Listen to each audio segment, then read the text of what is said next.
I was most interested in was food and wine. It just never crossed my mind that I'd actively look for a job in one of them when I graduated.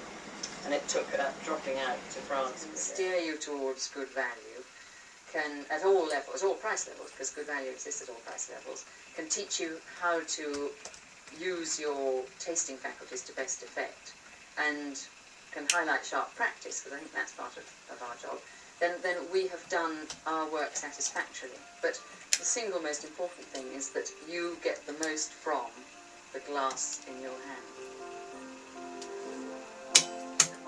Wine futures for 20 years. Since writing his first guidebook in the mid-1970s, American wine critic Robert Parker has had real influence.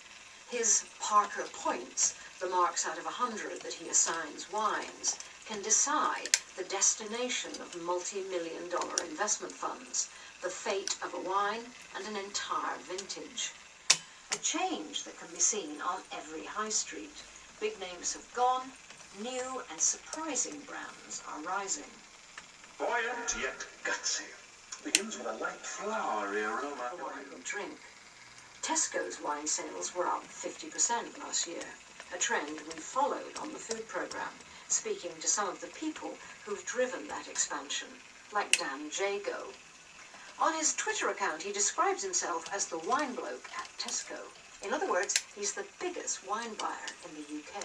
We've found that customers don't actually want to have people come up to them and intimidate them by saying, "Good morning, sir, how little do you know about wine? I'd like to tell you something that I know."